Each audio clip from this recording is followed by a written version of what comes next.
Those tapes are just thoughts. Memories. You think those tapes are thoughts? Have you ever wondered what would happen if David Lynch, David Cronenberg, and a name I'm most certainly going to fuck up, which I will fuck up right now, Shania Tsukamoto? I know I messed it up. We all know I mess up names. He's the guy that did Tetsuo the Bullet Man or Tetsuo the Iron Man.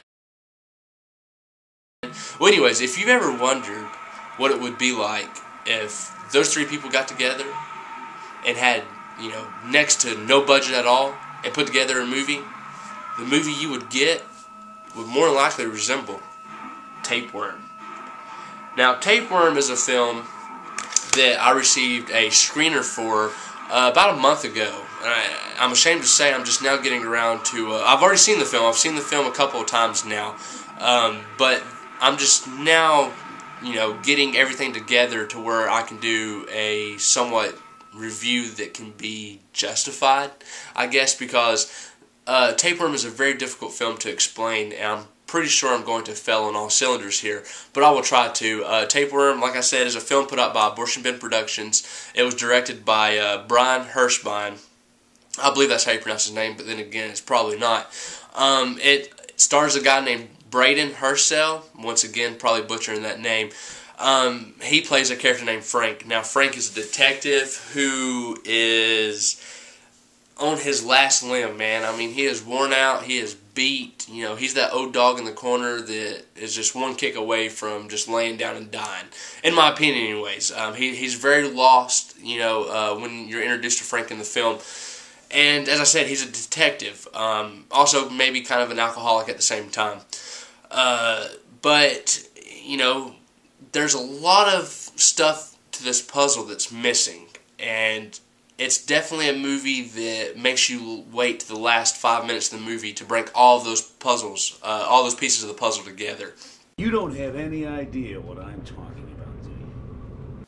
So, for me to really go into any detail about the story would be an injustice to the movie. It really would. But I'm going to try to give you a little bit of a rundown. Like I said, Frank's a detective. He stumbles across one of his friends who is deceased. That leads him to come into communication with a couple of his old partners in crime, so to speak. And Frank finds out that maybe the people who targeted his friend may be targeting him as well. And lo and behold, that's exactly what's happening. And basically, Tapeworm is the fight for Frank to find out what in the fuck is going on. Who would you be if you stopped thinking you were you? Good night, Charlie. And I'm going to leave you at that. If I say any more, it's really going to be an injustice. I'm going to throw in a couple of scenes that I hope will entice you to check out Tapeworm.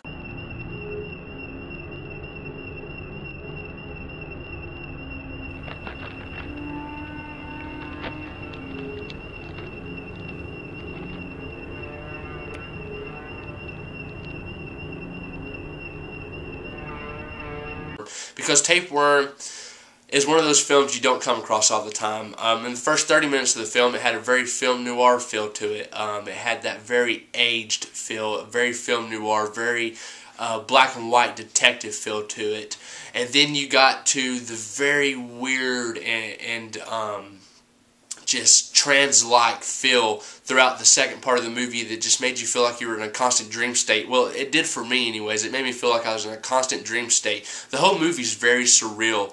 There's definitely budget restraints, and I really hate to see budget restraints for such a very well-told story. I would love to see this movie made on a $10,000 to $15,000 budget. I think that would be extraordinary, Because I would only assume this movie was extremely low budget. I would say, a couple thousand at the most, maybe. Probably, maybe not even that. But they definitely made their budget work, and I love to see that in a film. Like I said, Tapeworm tells a very interesting story, and it is the story of Frank. You do have some film noir moments in there. I thought, anyways, there was a lot of film noir moments where it was really screaming film noir to me. Then you have some, very gruesome gore effects, all practical effects, no CGI bullshit in this.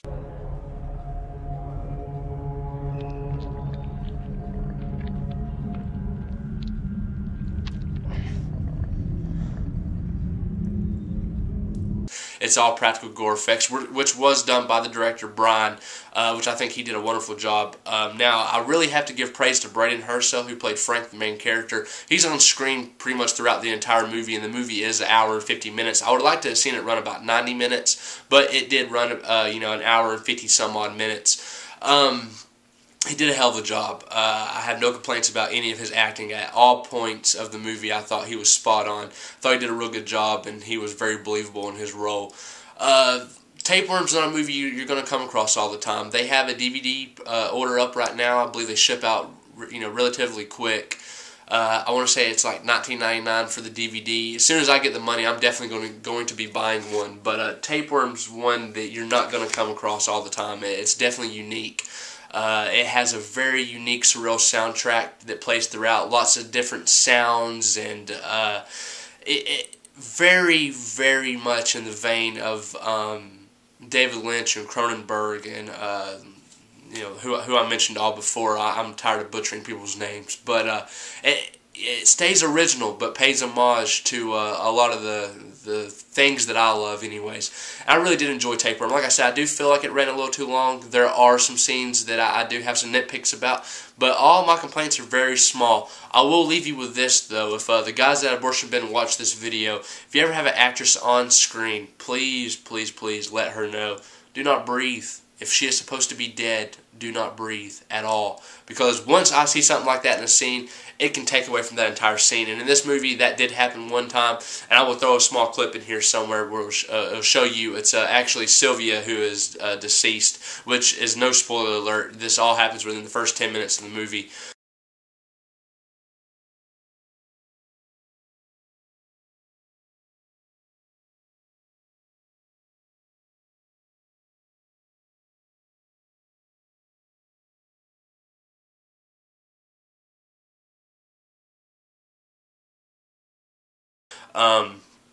But yeah, Tapeworm is one that, you have to give it a little bit of a pass on the budget, because there are budget restraints, big budget restraints, but they were able to make, what budget they had work for Tapeworm. I think, a lot of people will be quite surprised with the enjoyment you can find in this, and, the second and third watch definitely leaves you open to find a whole lot more deeper into the movie, and it was a really unique experience, a very weird film. So I'll leave it at that. Tapeworm is a very weird, unique experience, and I definitely, highly recommend you guys check it out. Anyways, guys, I hope that was enough for you.